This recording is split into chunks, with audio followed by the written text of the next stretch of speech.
In the 4 years I've been writing my daily musings, my personal assignment has to be mindful of what's going on around me.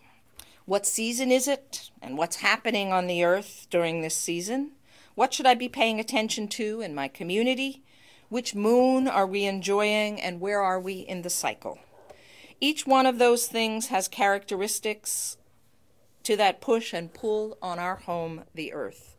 They work on us, at least unconsciously as well, consciously if we'll let them.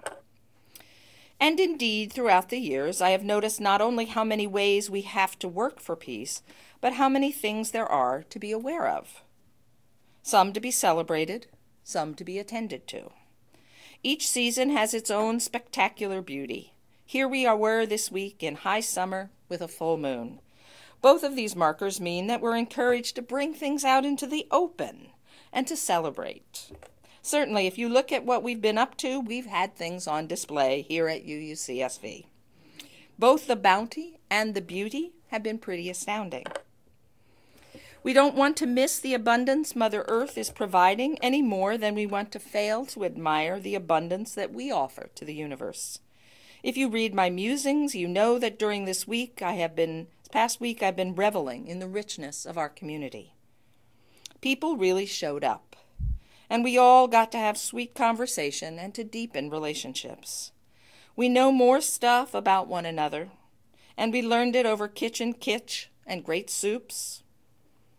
From goods to treats to relationships, a full measure of blessings have been meted out both by and to us. That's the beautiful thing, right? We're in a land of plenty. We taste what's here and now. We store what we need. I'm well fit for this coming winter, should it be, spare. I've got what I need. And then we share what we have with those who need a helping hand. This was a banner year. We made a lot of money.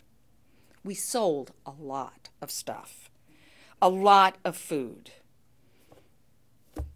Around 70 of us worked at the sale, and that doesn't count who gave, that doesn't count visitors we dragooned into doing things, people who were here last Sunday and, moved chairs and stuff around, or 2 Sundays ago. That was 2 Sundays ago.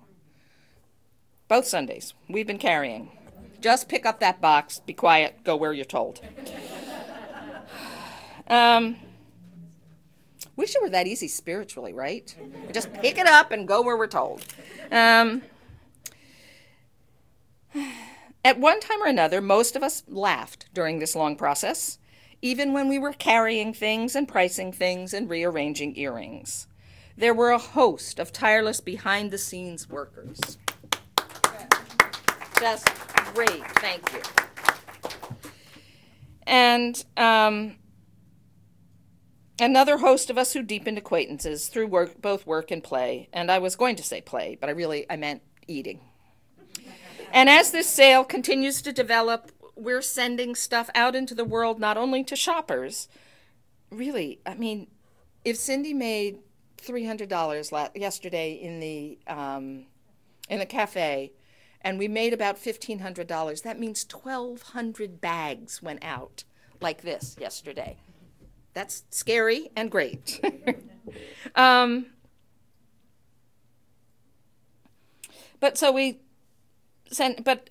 also sending stuff to a whole host of not-for-profits.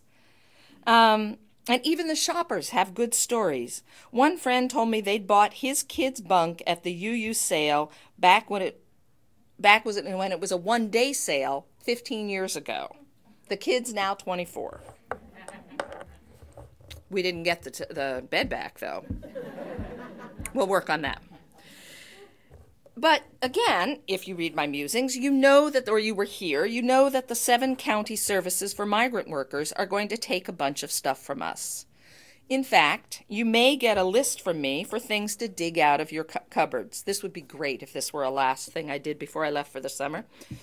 If you haven't already emptied your cupboard for the sales, I think we may need some more bedding and other stuff. But Marie's got a list. We'll be in touch. This is a triumph. What more could we ask?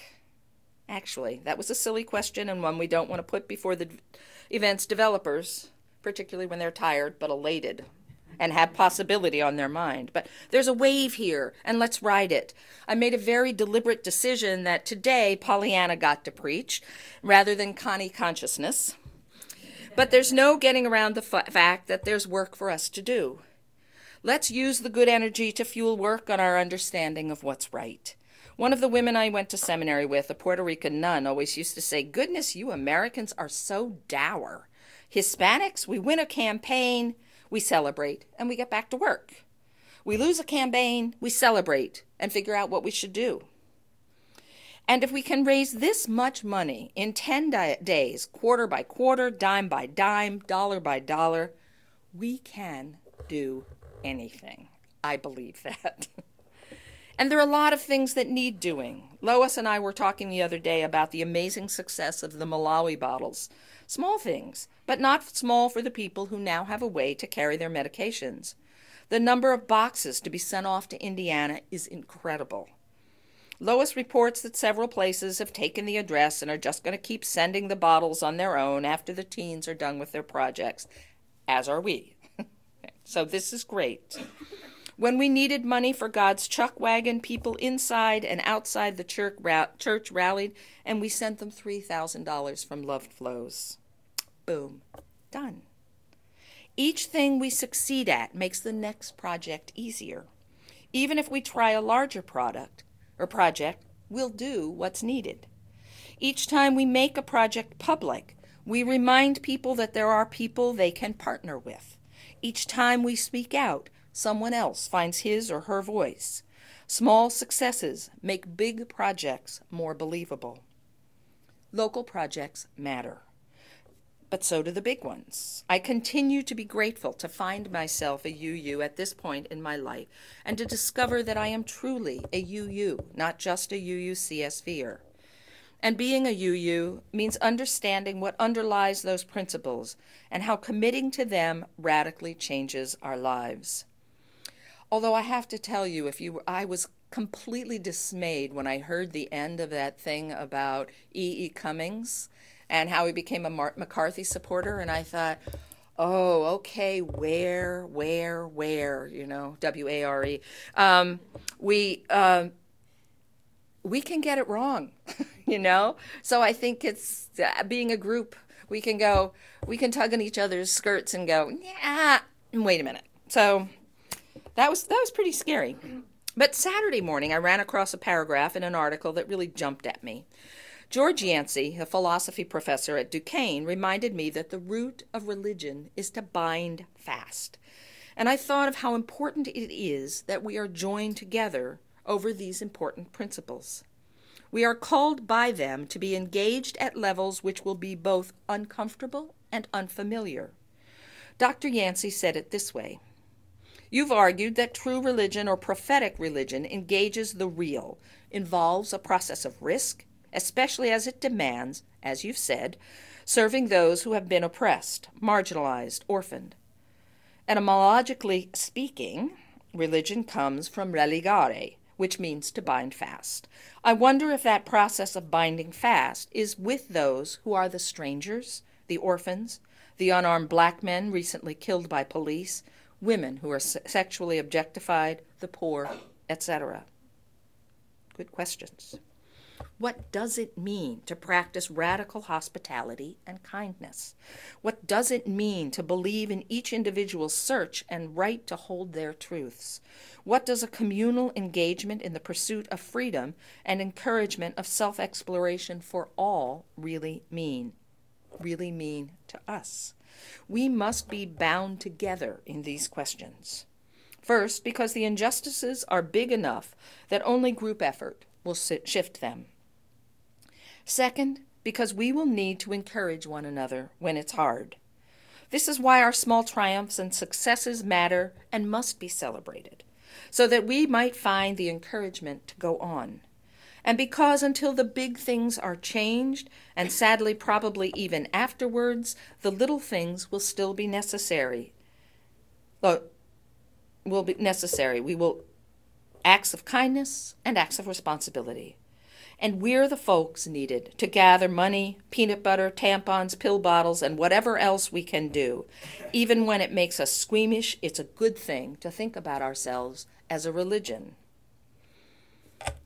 So here we are, finishing out the year with our extremely successful yard sale. Here we are ending our fiscal year probably on budget now, huh?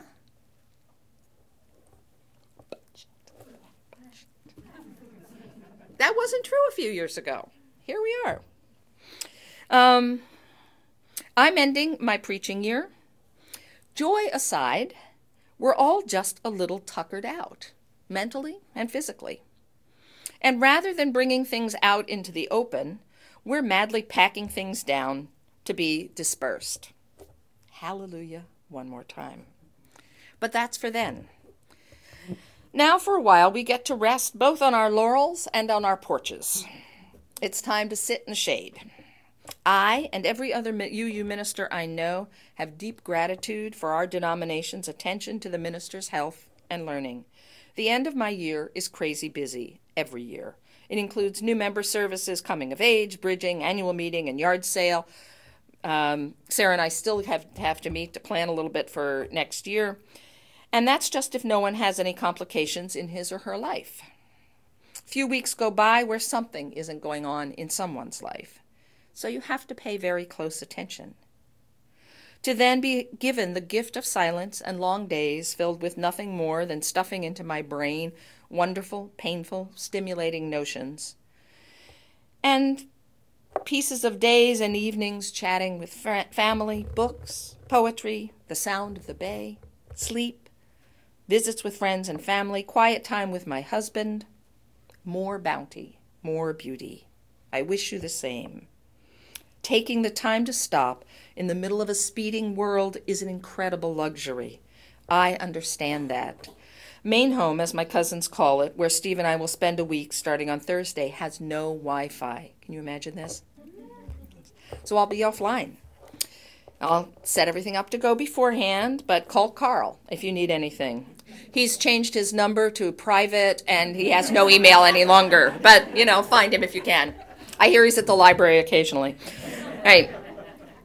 Supposedly, I can go down to the library and get online, but why do that when I can stop and take in rather than send out? So before I leave, as I said, I'll set up the dailies to arrive at 6 a.m.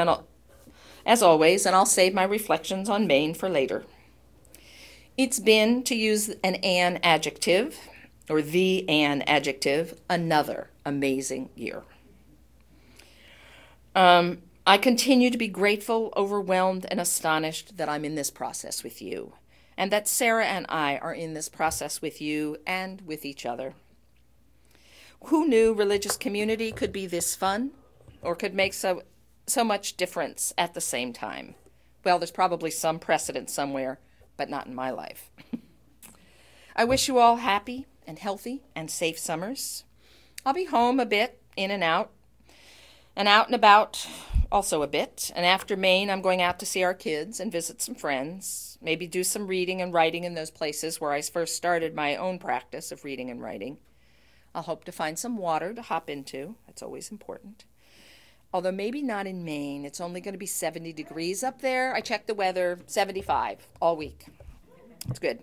There may be lobster with Cindy and Scott in Southport. But I come back home and I do some weddings. And so you'll probably be doing a wide variety of those things yourself. Enjoy the summer lineup. The worship committee thinks we did a very good job.